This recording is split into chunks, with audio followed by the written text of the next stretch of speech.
Okay, and that's what we're going to be talking about today. Um, the need to respect all varieties of Spanish. However, I'm just saying, just putting it out there, that we are the fifth largest Spanish speaking country, right? So if you want to see it a little more clearly, here you can see that. Okay. Now, if you read a book, it's got a red cover and it's called El Español de los Estados Unidos, and it was written by yours truly and my former professor, Ana Maria Escobar, you may have read that the United States is number two. Okay. Now, if you read that, I am here to say, mea culpa. That was my fault. Ana Maria is not to be held responsible for that. I made a mistake and I counted twice the undocumented population because in my ignorance, I said, well, they must not be in the census. A lot of folks are afraid to answer the census if they don't have documentation. So they are not, it turns out they were counted in that census. So I counted them twice, which put us in el lugar número dos. So I just want to make that clear here right now. We are not the second largest Spanish speaking country on the planet. We are number 5, however, and I think that has important implications because unfortunately we hear myths like this. Spanish in the US is incorrecto, es malo. It mixes with English randomly porque la gente no sabe hablar bien ni el uno ni el otro. US Spanish is just somehow worse in quality than the Spanish is spoken in other parts of the world. This is very toxic. This is a really toxic way of approaching language. And I hope to convince you, if you're not already, that we can abandon that it's a good idea to abandon that way of thinking about correctness and incorrectness. And we're going to think about a different way to think about the way languages are used and what is our role as educators. Okay, so that's sort of what we're going to be doing today. Here's another myth. I don't think anybody in this room believes it, but you hear it out there. I know y'all have heard this.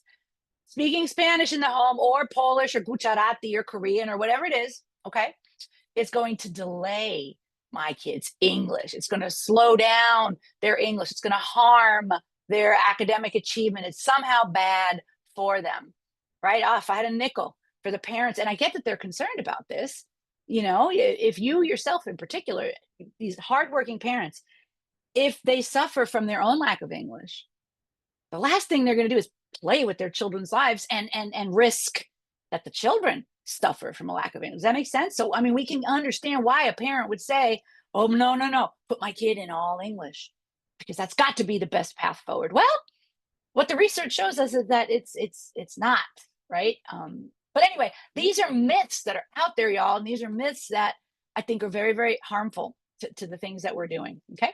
So let's go back for a moment. We said that the United States was the 5th largest Spanish speaking country. Okay, but let's think for a moment about all the different ways and places that Spanish is spoken. Here you see a map. Ana Maria and I just came up with this not too long ago.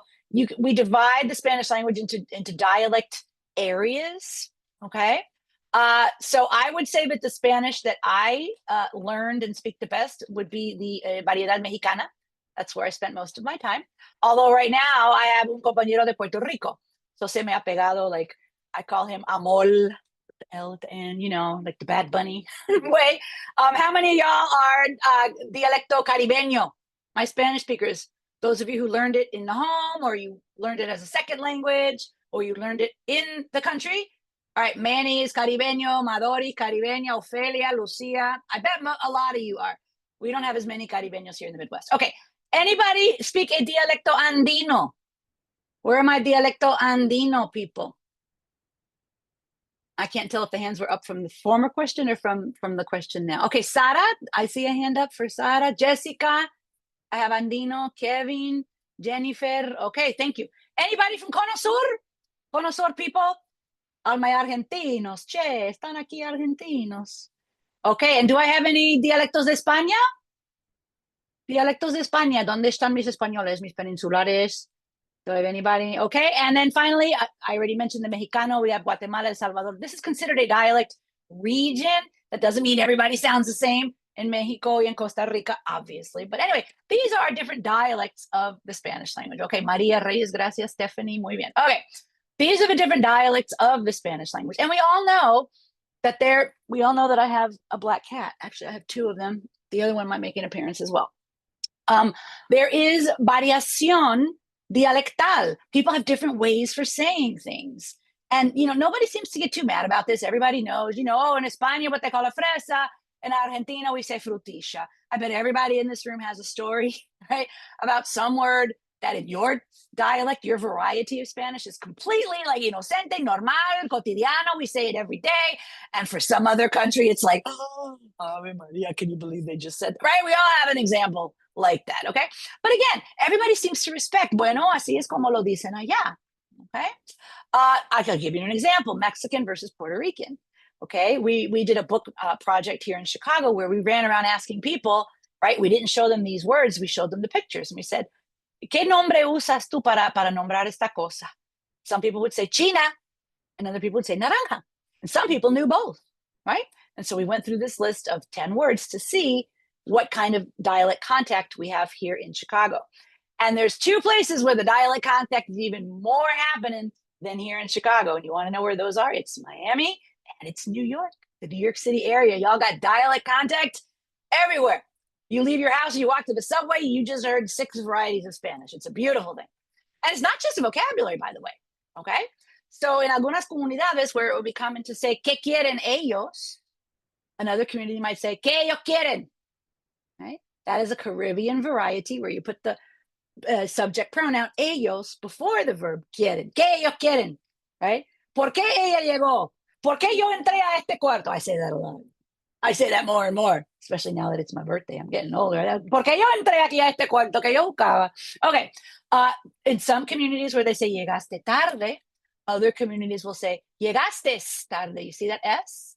That is very common in Mexican Spanish, but not only Mexican Spanish. Okay. Tú eres mi amiga. Where are my Central American and Cono Sur people? You will hear vos sos mi amiga, right? Vos is used by, last time I looked at a census of vos, it was approximately 125 million people on the planet. No, it was a little higher, 160 million people on the planet use the form vos. Where are my vos users here? Who here uses the form vos when they speak Spanish? Wonderful. Who has seen vos in a Spanish textbook? Like for people learning Spanish as a new language. Does anybody ever see vos taught in those books? It's quite rare. It's quite rare. Even though, I'm just going to throw this out there, y'all. 160 million people use vos on the planet, okay? About, I want to say 50 million people on the planet use vosotros, which we all know is not the same thing as vos. Vosotros is the sort of y'all. It's the second person plural form used only where? Northern Spain, right? Some places in southern Spain do not use vosotros. So let's put the number at about 60 million people. Is vosotros in every single Spanish textbook you have ever seen in your life? Yes, it is. 60 million people. Vos, 160 million people. And you see where I'm headed with this, right? Our textbooks reflect certain ideologies, right? Now, don't get me wrong. I think vosotros should be shown in the books. I'm not saying students need to learn how to conjugate it. I'm not saying you and I need to use it all the time. I'm saying it's a good idea for students to see it. Why? They might come across it. But they are statistically 3 times more likely to come across a Spanish speaker who uses what? Vos. So by that logic, right? I've heard people say, no, pero los estudiantes tienen que por lo menos conocer lo que es la forma vosotros, porque puede ser que lo encuentren ahí en la literatura o en un listening activity. Sí, de acuerdo. But they're 3 times more likely to come across the form vos. Anyway, all right, I'm done with my vos diatribe here. Some people will say, usar uniformes es buena idea. What do you think about this? Usando uniformes. Oh, es el uso del gerundio en lugar del infinitivo en posición de sujeto. Oh, some of y'all kind of clutched your tables right now and went, oh, pero eso no puede ser. Well, guess what? This is a dialect variety, just like any other. This is now part of the Spanish of the 5th largest Spanish-speaking country on the planet. And which country is that? United States. We are the 5th largest. And this use, usando uniformes, I want to tell you, está ya forma parte del español de aquí. Okay? And here's one last example for you. Es importante que haya un balance. Some of you know where this is going. For some Spanish teachers, this is their favorite boogeyman. Their favorite thing to hate. Coral is laughing. She knows what it is. All right, ready? What do you think it is? Es importante que haya. Some Spanish teacher somewhere just fainted because I put the word haya on a PowerPoint slide. And I have a PhD in linguistics. Oh my God. And I didn't do it to say how wrong it is and how bad it is and how it has to be avoided. No, no, no. I did it because it is a part of Spanish in many parts of the world. Okay. Sobre todo en Mexico. My friend Sonia Barnes did a study down there. She went to, she went to Guadalajara and she went to Ciudad Mexico. The use of aiga was right at about 36%. It was quite high, okay, among the whole population, right? Now, yes, it is true. It's more used among the working classes, right? But let me tell you, some folks who have gone to the university will still say aiga, okay? So why am I bringing this up? I'm bringing this up because Spanish isn't just, oh, you say fresa and I say frutilla.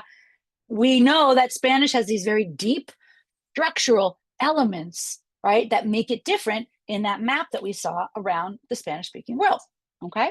Now, here's a trick question for you. Which one is best? I ask my students this all the time, and they try their best to come up with different answers. But as we all know, that is a trick question. Why? Because that would be like saying, what's the best flavor of ice cream, right?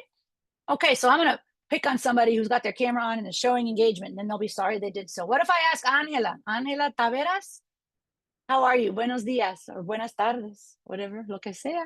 Can you tell me, Angela, what your favorite flavor of ice cream is? Me gusta este blanco, vanilla. Vainilla. Gracias. Muchas gracias por esa respuesta. Marty Goodwin. What's up, girl? What's your favorite flavor of ice cream? Pistachio. Pistachio. So, pistachio. Gracias, Marty. Now, what if I said, guess what, Marty? Pistachio es incorrecto y vainilla. Vainilla es el mejor sabor. We all know that. Y pistachio es incorrecto, menos correcto y es incorrecto porque no sigue las reglas del helado vainilla, del sabor del helado vainilla. Marty, look at her face. She's like, no, that's silly. That doesn't make sense. Apostamos. Correcto. What do I say? No, pero mira, Angela, her favorite flavor is vainilla, so I'm sorry, that's the best one. Y'all are looking at me like, what? No, that doesn't make any sense, right, Beth? Saida, that doesn't make sense, does it? Sara, no tiene sentido, ¿verdad? That is what people sound like when they say, el español de España es mejor, el español de México es mejor, el español de Colombia es mejor, el español de wherever es mejor. No puede haber dialectos mejores o peores. There cannot be sabores de helado mejores o peores. Does this make sense? Okay. All helado is intrinsically of the same value. It's all intrinsically, it has the same value. And furthermore, if I said, right, that, hey, listen, what did I say before? I said, pistachio is not following the rules of vainilla. That's why it's incorrecto. Okay. I think Marty would reply, yeah, well, guess what? Pistachio is following the rules of what? Of pistachio. It does follow rules. And do you see where I'm going with this? It's the same thing with language. People love to say, oh, African-American English, it doesn't follow the rules. Yes, it does. Follows the rules of African-American English. Okay. In African-American English, you can say that coffee cold and you can say that coffee be cold. You can say either one of those two things. They mean different things. In mainstream US English, which is what I'm speaking now, I can only say one thing. I can say that coffee is cold. I have to say is. It has to be third person, right? To agree with coffee. That coffee is cold. Boom. That is mainstream US English rules. African-American English rules are more complex. They have two ways of saying that coffee cold, right? And that coffee be cold. That be means it's habitual. It means it's every day. So if you wanted to, you could say mainstream US English, what I am speaking right now is bad because it's less complex. Y'all don't have a way of saying a difference between that coffee cold and that coffee be cold. Do you see? So criticizing anybody's variety and saying that it's less expressive, it's less correct, it's less whatever, it doesn't make sense and it doesn't go with the science. Okay. But if you Google this, I don't know. I hate this exercise. I hate it, but I have my students do it a lot. I have them Google who speaks the best, and you will just see all kinds of stuff out there. Okay. And furthermore, if you Google who speaks the worst Spanish, you know what you're going to see? You're going to see Caribbean. You're going to see Caribbean. And I'm just going to throw this out there. The analyses that my co-author Naomi Shin and I have done, we have strong reason to believe that that is a racially based criticism. Okay. Because people will come out and say it. They'll say, no, pues los cubanos de antes que emigraban hablaban bien, pero los que llegan ahora, como son de la población negra, pues hablan peor. I'm just going to come out and say it. People say this stuff. It is racially motivated. Okay. People who criticize el español de los Andes a veces, right? With the Quechua speakers, same thing, right? Ay, esos grupos indígenas, sus maneras de hablar son incorrectas, blah, blah, blah. You know, that's ethno-racially motivated. So I want us to start to think about these reasons why people criticize it. Okay, moving back to the United States. We said that the United States was country number 2 or number 5, y'all? Where are we in the list? Very good. We are number 5 in the world with our number of speakers, okay? However, we're different. We're different from all the rest. We're different from Mexico, Colombia, Argentina, España, and all of the rest. Why? First of all, we've got this unique mix of things, okay? In all those other countries, Spanish is the societal language, right? It's what you learn in school. When you go to the movies, that's what the movies are dubbed into, right? That's how you do your daily life as an español. But here, we all know that English is the dominant language. So actually, we've got 4 things that make Spanish here very unique from all those other countries that you all have studied in and come from. Okay, first of all, our speakers have stigmatized features from Latin America. What do I mean by this?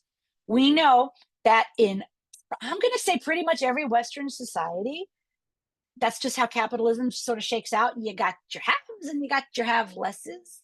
Isn't that true? Right? You've got folks who are able to study, you've got folks who live in ritzy places, and you've got folks who, despite working 29 hours a day, are barely getting by. Okay, we've got these divisions in society.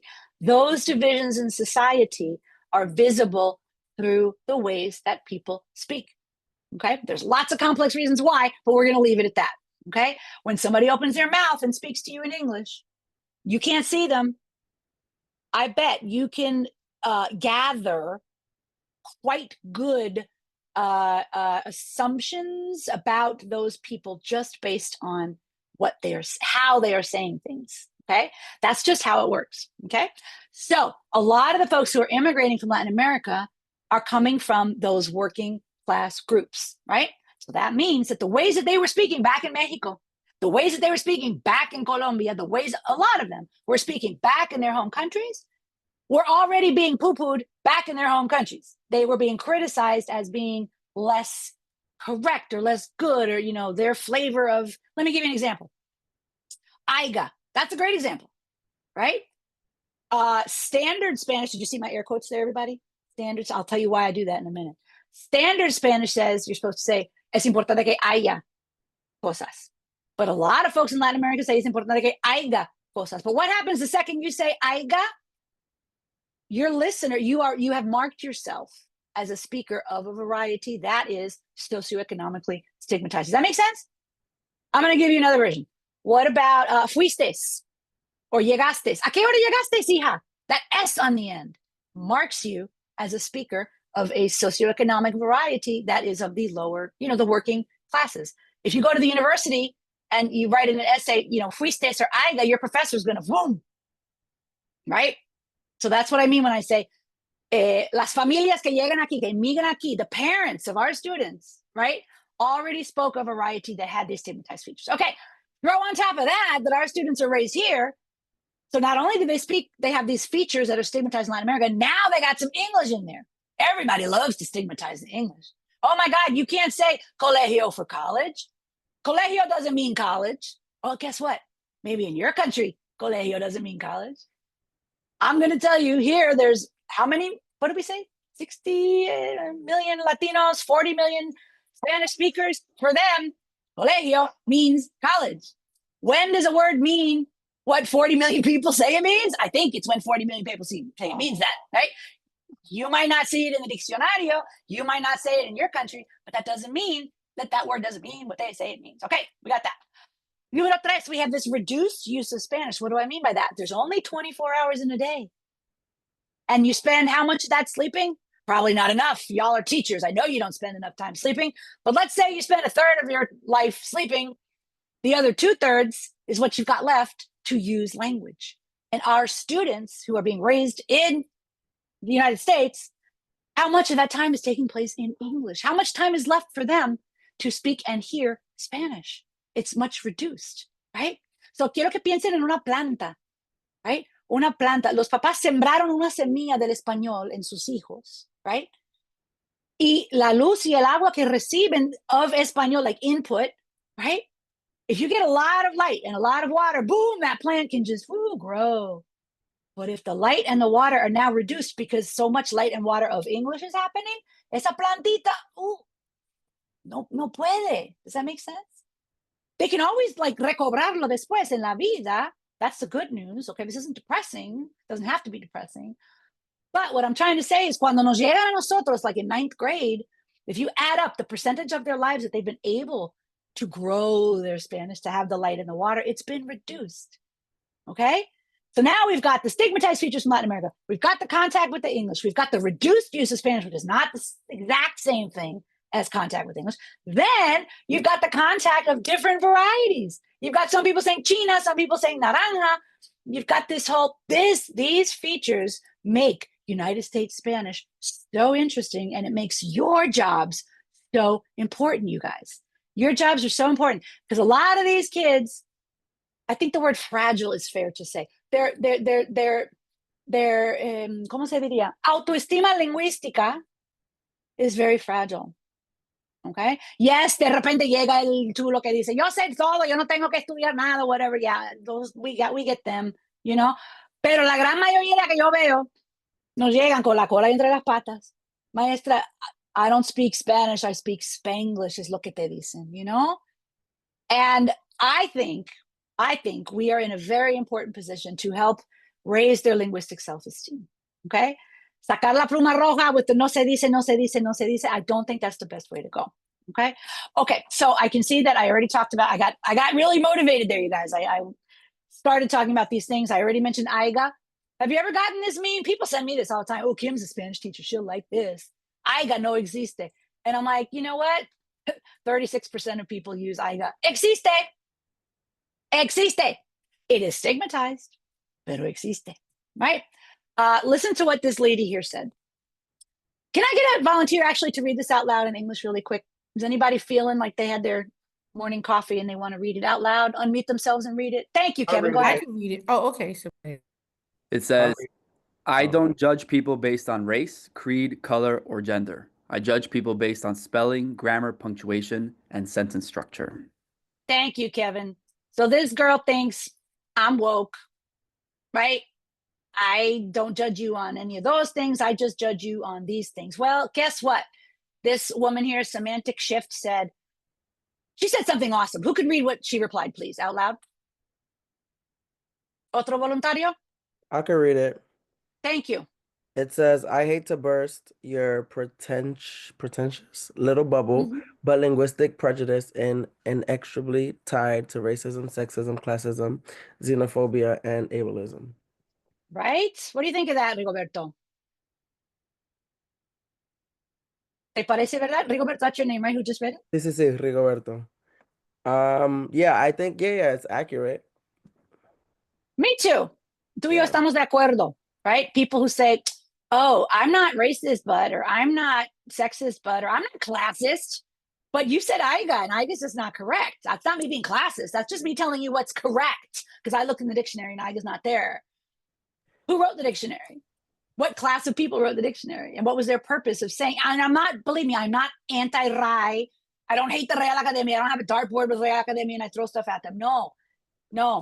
The academias have a particular role, okay? But when that role turns into los profesores nos aferramos a lo que diga la RAI, and then we take our red pens and Can we I say tell. something? I think, yeah. Regarding the AIGA and AYA, I was raised to say either or, like both. I've heard both, and my family comes from de Panama. So I heard both of them, AIGA and AYA. But I never was told like which one is like the correct way to say it because I've heard both. I use both. It's just whatever sale de mi lengua, de mi boca. So I don't know which one's like, what's the word? Grammatically correct, I guess, if that's the proper way to say it. Thank you, Rigoberto. Here's what I would like to respond to that. They are both grammatically correct. And do you know why I say that? Why? Which one is grammatically correct? Vainilla or pistachio, Rigoberto? They're both grammatically They're correct. both grammatically ice creamily. Ice creamily. I just invented an adverb. They're both ice creamily correct. But if society says, if all the wealthy people in society prefer vainilla, guess what the ice cream books are going to say? Vainilla is ice creamerily correct. And do you see? That's what we're trying to say here. They are both all communities. If it comes out of the community's mouth, if a bunch of people say it, it is grammatically correct. Okay. But please keep in mind, and I hope to get to this. I've got like 15, 20 minutes left. By the end of this talk, I don't want you to think that I am promoting like some sort of linguistic free-for-all. Que todo el mundo diga lo que quiera, donde quiera, cuando quiera. That's not what I'm saying. But I am establishing a scientific fact first. And that scientific fact is that, and I love your ejemplo, Rigoberto. Thank you so much. And I didn't know that in Panama, these two forms were in free variation. And Rigoberto said, I never knew which one was grammatically correct. Well, now Rigoberto knows the answer. And so does everybody else here. They are both grammatically correct. But one of them is socially stigmatized. That's different. And you might be like, yeah, what's the difference? There is a big difference. I think it's important for us as teachers to know what we're saying when we respond to the ways that our students speak and write Spanish. I don't want any of us here to be doing this kind of stuff that you see here, telling students, eso es incorrecto. Listen, I'm not classist, but you can't say aiga. That's problematic. There are other ways to guide students into using more prestigious forms. Okay, so we talked about the first one, which is the stigmatized varieties from Latin America. And thanks to Rigoberto, we got a great example from Panama. Now let's move into that second reason why US Spanish speakers' Spanish is often criticized. We said it was contact with English, right? And that's what a lot of people call Spanglish. What exactly is this word Spanglish? P.S. I hate the word Spanglish. I don't like it. I don't use it. I get why people use it. There are good reasons to use it. But I hope by the end of this little part of my talk, it'll be clear to you why yo rechazo este término. Okay. When people say Spanglish, I don't know what they mean because there are actually three phenomena in this umbrella term. The first one is code switching. The second one is borrowings. And the third one is extensions. Okay. We don't have time for all of them, to really go deep, but code switches are when you go back and forth. So I'm going to ask you to give me a thumbs up or a thumbs down. I don't think Zoom has a thumbs in the middle. So you're going to have to get off the fence and make a choice. Are you ready? First sentence says, and I want you to tell me si suena natural, right? Not if te gusta or no, te suena bonito or no, or if you would say it or not. Just if it sounds like something a person would actually say. Okay, are we all ready? Rigoberto, you ready? Sara, Carlos, Beth is ready. Stephanie's ready. Aracelis, I hope you're ready. Susana's ready. Okay, Saida, here we go. Nos vemos a las 10, right? Thumbs up or thumbs down, people? Madori gave me thumbs up for that one. I'm looking for Lucia, Ashley, Lourdes. Can I get some reactions from you? Dr. Fernandez. I'm waiting for people's reactions. Rajiv, Jasmina, Maria, Violeta, Jessica, Camas gave me a thumbs up. Okay, I'm seeing a lot of thumbs up. All right. Next. I love your shoes. ¿Dónde los compraste? ¿Qué dicen? Robert Parker, Violeta, Brenda, Lucia, give me a thumbs up. Verónica también. Casey, Juan, give me a thumbs up. Angela, give me a thumbs up. Okay, here we go. Ready? Number 3. Juan está bailando con su mamá.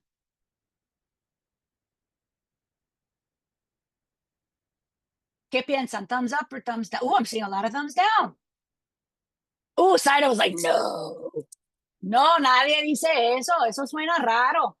Jorge, Lourdes, ¿qué me cuentan? Clara, Brenda, what do you think? Yancy gave me a big thumbs down. Okay, Rosmil, Freddy, Carla Rodriguez gave me a big thumbs down también. Okay, next. No estudiaron, so they failed the test. Adiela, Marcin, what do you think? Maria Reyes? Juan Colon? Genesis gave me a thumbs up. Okay, no estudiaron, so they failed the test. I'm seeing a lot of thumbs up. Okay, por último. Andrea was mad, so she salió. Thumbs up for that, or suena raro? ¿Qué piensan? Roselyn, Deborah, what do you think? Genesis gave me a thumbs down for that one. Luis Guerrero, what do you think? Adam, Carla gave that a thumbs down. Jessica también. All right, I'm seeing a lot of thumbs down.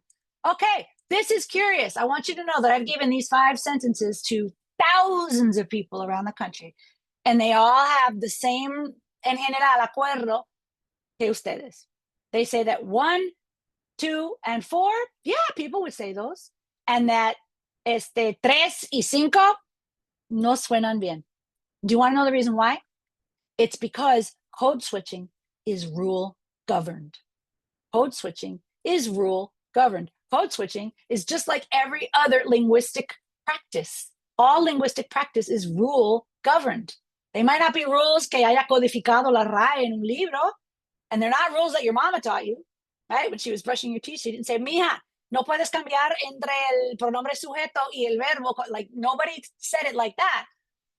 But you learn it. Si tú te criaste de manera bilingüe en una comunidad that code switches, you will learn when you can and when you can't. That to me is mind-blowing. That to me is sophisticated. That to me is a brain that's got a lot going on. That is not lazy, right? Which is what we hear from people all the time, okay? Hay lugares donde se puede cambiar y hay lugares donde no. And our young people, our students, and a lot of y'all know where those points are. Okay, and this is what I teach in my seminars, donde no se puede y donde sí se puede. So do you see what I'm saying here? Our heritage speakers have 3 rule systems. They have a rule system that tells them that in English, I have to say that car drives fast instead of that fast car drive. Okay, they have a rule system that tells them that I have to say, anoche yo llegué a las 9 en lugar de anoche yo llegamos, or something weird. Their system does not generate stuff like that. And they have a system that tells them that you can say, nos vemos a las 10, right? But that you can't say, Juan está bailando con su mamá. This is very complicated and wonderful. Mire, estos son mis niños cuando estaban chiquitos, ahora están en la universidad los dos. Cuando estaban chiquitos, they would code switch all the time, right? Yo soy big boy. I don't want paint any más. Yo quiero ver who that niña is. Yo quiero mi own jugo. El pequeño no quería compartir el jugo con el grande. Entonces digo, yo quiero mi own jugo, right? Why am I showing this? Why do I show this to parents all the time? Porque yo entiendo como mamá que una mamá escucha que su hijo mezcle lenguas y piense, oh my God, mi hijo va a quedar atrasado. Mi hijo nunca va a entrar a la universidad. Ahora I'm ruining my kid's future and chances for a good life. Yo voy a dejar de hablar español en casa porque el nene se está confundiendo. Guess what? El nene no se está confundiendo. And I like to show them with my own kids, this is really normal. This is really common. And this is how bilingualism very frequently develops. We should not be scared of this. We should rejoice. It should be just the opposite. Okay. So we covered the first one, which was code switching. The second one is borrowings. I'm sure you all know tons of borrowings. El lunch está en el freezer. Trabaja part-time, pero tomó un day off. Dostear la casa, cuitear el trabajo y la famosa rufa que siempre está liqueando. Right? These are borrowings. These are loan words, super common. Then we have extensiones. These are words que existen en Latinoamérica y en España, but they mean one thing. And then here in the United States, they get extended to mean something else. So if you will hear your students say, yo realicé que dejé el libro en casa. Realicé que lo dejé en casa. Now you have 2 choices. You can say, no se dice realizar en ese contexto. Se dice, yo me di cuenta que. Or you could say, fíjate, hay 2 maneras de decir realize en español. Tú dices, yo realicé que dejé el libro.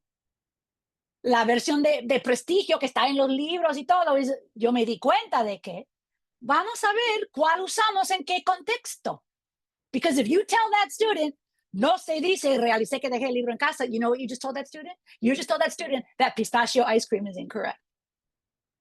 That's what you just did. Right? And we don't want to do that. We want to be scientifically accurate. And also we want to be respectful of our students. I'm going to give you one more example of this. Yo ya les dije que yo soy de Nueva York. Precisamente yo me crié on Long Island. Any Long Islanders here? I was raised in Comac, okay? Woohoo, Stephanie, you're from Long Island? Okay. So I'm from Comac, exit 52, y'all. Very exciting. And I'm going to tell you that this thing right here that you get in and it moves you up and down, we call that an elevator on Long Island. Okay.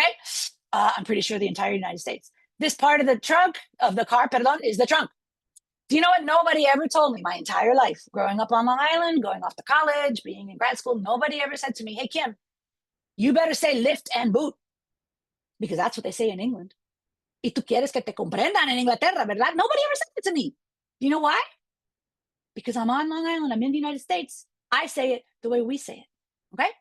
Ay, pero ¿qué pasa si te vas para Inglaterra? Well, if I go to England one day, I'll probably keep saying elevator and trunk, and people might not understand me, but you know what? I think we'll figure it out. I think we'll figure it out. Maybe if I live there for 6 months, I might start saying lift and boot, but I don't have to, but I might. Do you see what I'm saying here? Why do we always ask our US Spanish speakers que abandonen sus palabras y sus maneras de hablar para que se les comprenda mejor en Xlandia? Right? I hear this from teachers like, ay, pero si se van para España, nunca les van a entender. Yes, they will. Yes, they will. And they will negotiate the meaning, right? It's like, I don't know. Has anybody seen that show, Dairy Girl? Dairy Girls is a silly show. Is anybody a big, okay, so Marty, you like Dairy Girls. If you're like me, sometimes you put on the closed caption because you're like, what the heck are they saying? It's English, but it's from Northern Ireland and I don't understand everything. So I put on the subtitles. But you know what? I don't call them up and say, hey, listen, yo no entendí esas palabras. Ustedes tienen que cambiar su manera de decirlo para que yo lo comprenda. No, they have their dialect. I have mine. And that's a beautiful thing. So what I'm suggesting to you is we treat US Spanish the same way, because it is the 5th largest dialect in the world of Spanish, and porque nuestros estudiantes se lo merecen, because it's scientifically accurate and we want to raise their self-esteem. Now I have like 5 minutes left and I want to get into the following part.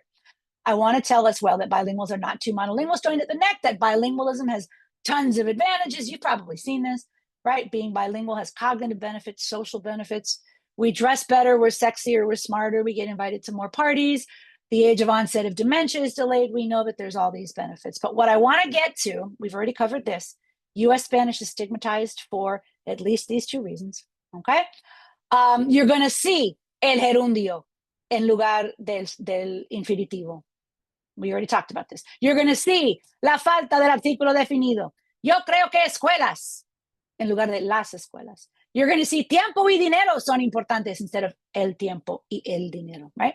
You're going to see that a personal, bye-bye, gone. Uniformes pueden ayudar, maestros. Uniformes ayudan, estudiantes, right? A personal, goodbye. You're going to see prepositions at the end of clauses, you guys. Los uniformes es un tema que todos tienen una opinión sobre. Las consecuencias que los niños pasan por. Okay, you're going to see this stuff. And then the lexico, I'm not even going to get, there's so much lexico in there, okay? What I'm going to skip ahead to is this idea that our students have different levels. Remember we said they're like plantas? Some of your students are going to show up with these robust plantas. Te van a poder hablar, you know, like, I don't know, Octavio Paz or Elena Poniatowska, and they write beautifully, etc. Then you're going to have students que te entienden, and they sit home con abuela and they watch Pasión de Gavilanes y entienden todo, but no lo pueden hablar.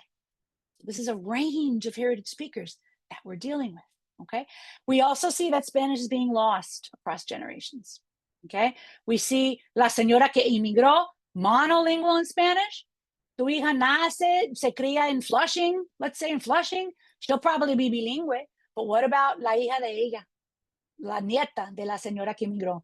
We know that it's very common for her to not have Spanish at all. We can be a part of the solution, right? Of helping. I'm not saying we have the magic bullet. I'm just saying when we pull out our red pen and say no se dice, we're part of the problem. We want to be part of the solution. How can we do that? And this is just data about how Spanish is being lost. I'm just going to skip ahead to my main point here. We need to value and respect our students' varieties of Spanish. And this is how we do it. Are you ready? Vamos a imaginarnos una playa así. I don't know how the weather's been in Chicago, in New York, but in Chicago, we're in double digits now, so I'm excited. It's like a heat wave out here. It's 22, okay? So this beach looks really good to me right now. On the count of 3, I want you to type in one thing or shout out one thing that you wear when you go to the beach. Are you ready? 1, 2, 3. There we go. There you go. Bathing suit, chanclas. Okay. What if you have to go to a wedding and it's in this lugar que parece ser un templo, una iglesia, algo así? Tell me one thing you would wear. Ready? 1, 2, 3. Tux. The tuxedo. There it is. Tacones. That's right. You wouldn't wear your chanclas to the boda, would you, Marty? Trajes.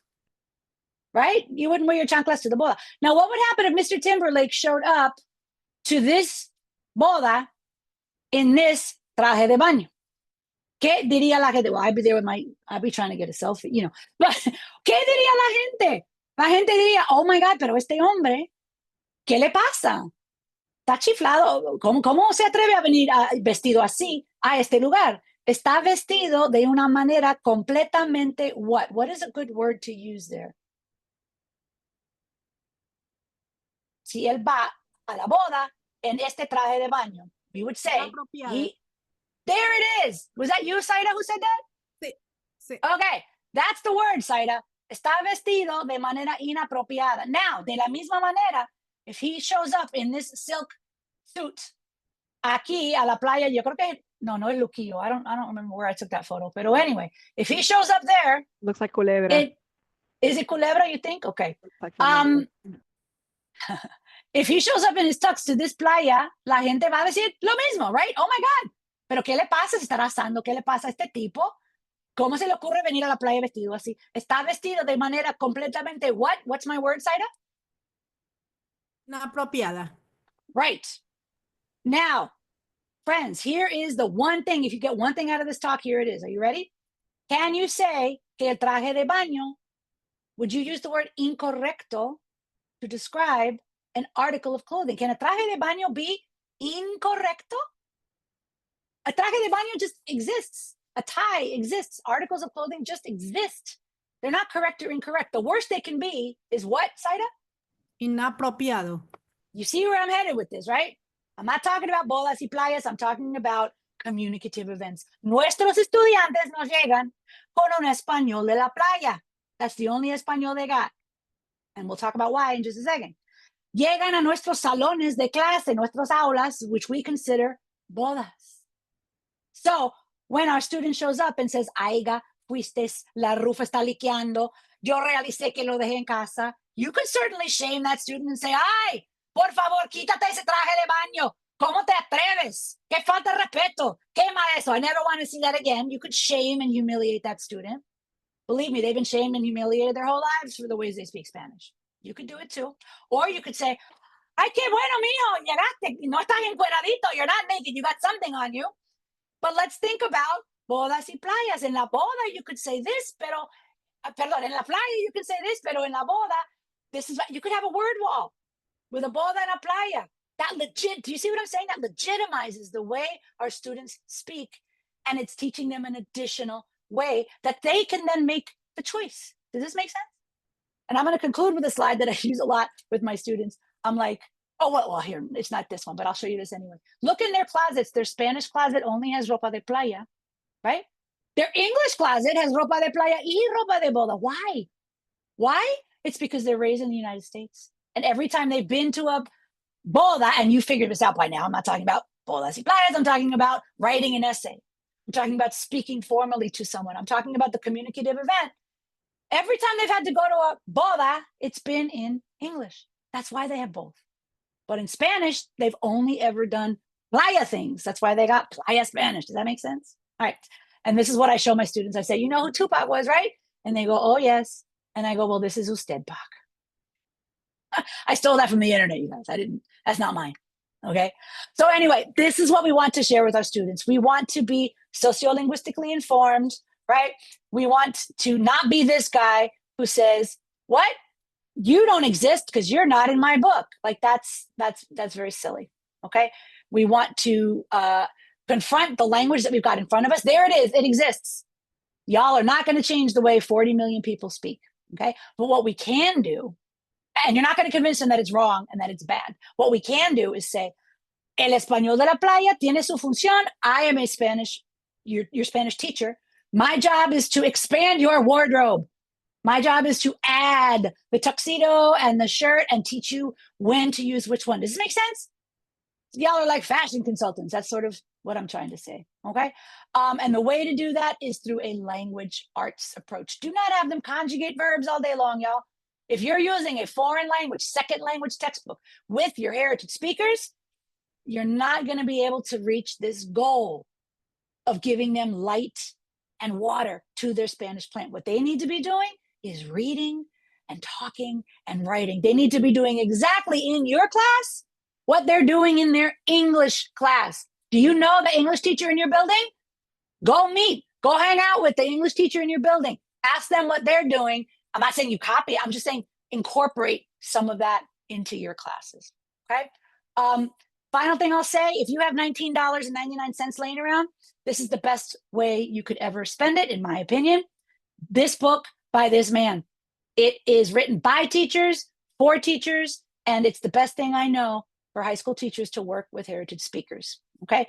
And one of the many things he talks about is free voluntary reading. I don't have time to talk about it, and he is the master. There are some free online classes if you want to learn more about teaching Spanish to heritage speakers. And I want to give a big shout out to Jill Schimmel. You know why? Jill Schimmel in the central office has created a professional development series for teachers who want to work on what are the best ways to teach Spanish to heritage speakers. And I've had the great privilege of coming out and working with some teachers, and I'm coming out again next month. And so I'm very excited about that. There's an online course I teach every fall. And now it's my Oprah moment, y'all. I know it's my birthday, but I'm going to give away some books. How about that?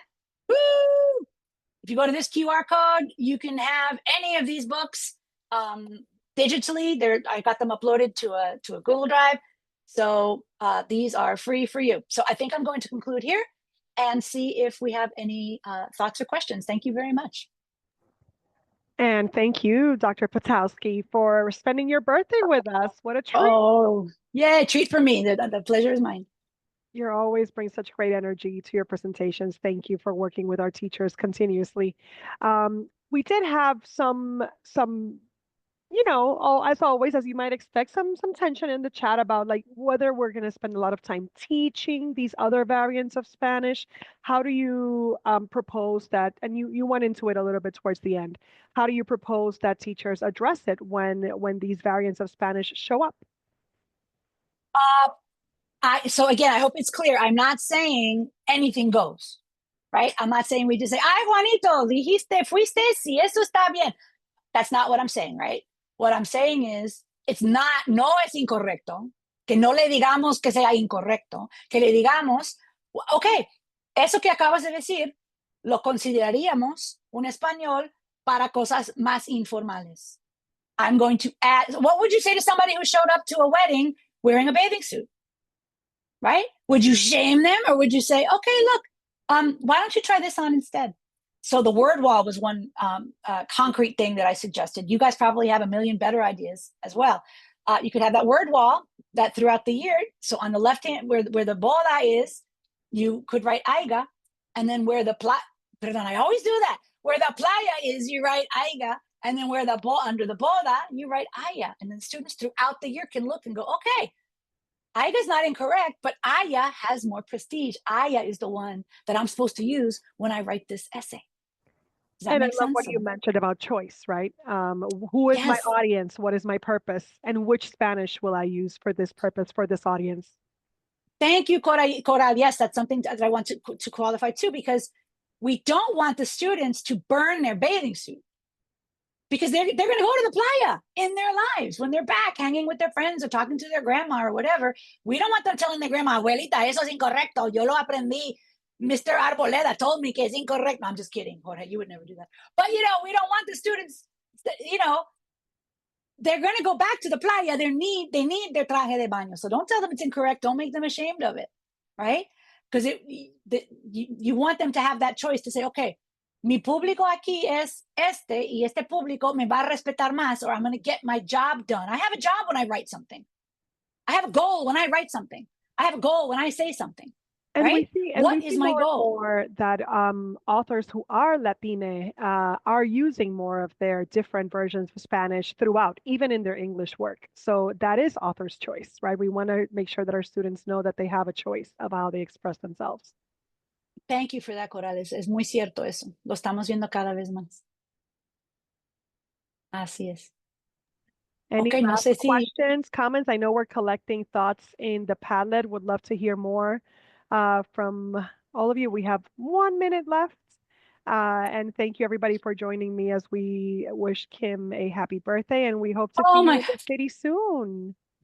I will be there soon. Muchas gracias. And thank you for, helping me. This is the best birthday present ever. Thank you so much. You all participated. Some of you were able to turn your cameras on and I could see your reactions, and that means a lot to me. So thank you. Yo tengo un comentario. I Sí. like this.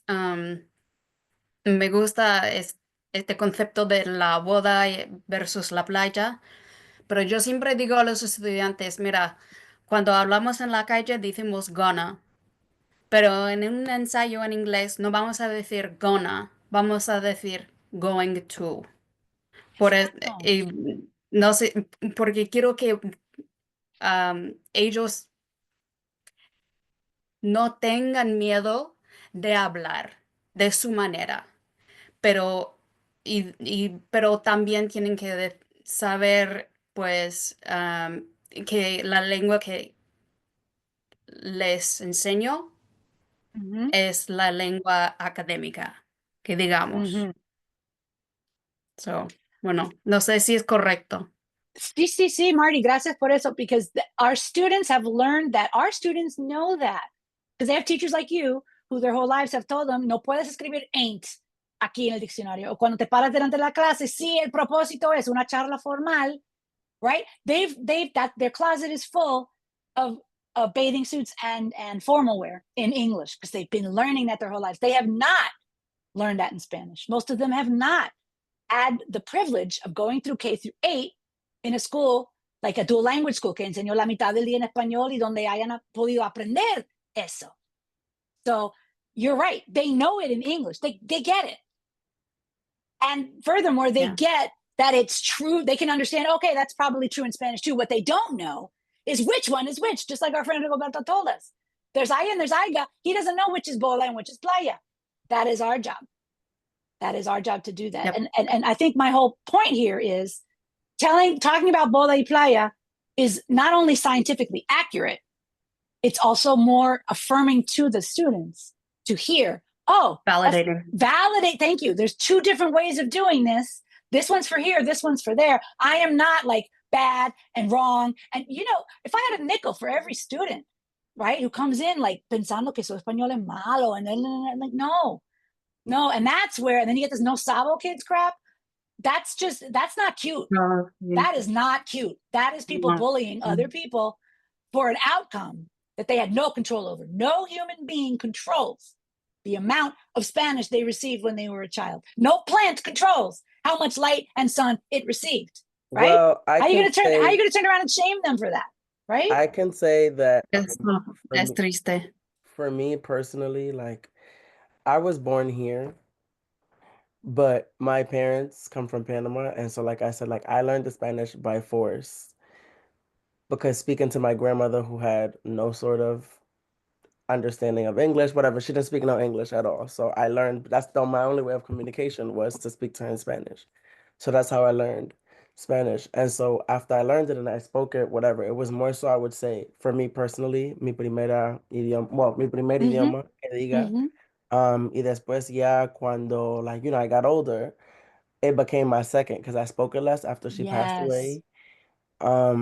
I still speak it. I still consider myself bilingual, but of course there's like, hay cierta cosa que no sé cómo decir, o si se me olvida, I can look it up, o le pregunto a mi mamá, That's right. o cualquier cosa, y después I'm able to, say it after, pero no se me viene like that quick en la mente, like I can say, oh, that's how you say that. Like it's not like a quick, as opposed to those who are, it's like their first language, they're able to say, oh, Right. like, whatever. Right. Roberto, I'm going to thank you again. Like you've helped me so much with this talk because that is key. And that helps. I want to underscore that. 60% of the world is like you, Rigoberto. 60%, the majority of the planet is like you, where they've got the two languages, right? You got one brain, okay? Rigoberto no tiene una cabeza monolingüe en español y otra cabeza monolingüe en inglés, and the two are connected at the neck. That is not Rigoberto or anybody else on the planet. So what we need to stop doing, here's what happens.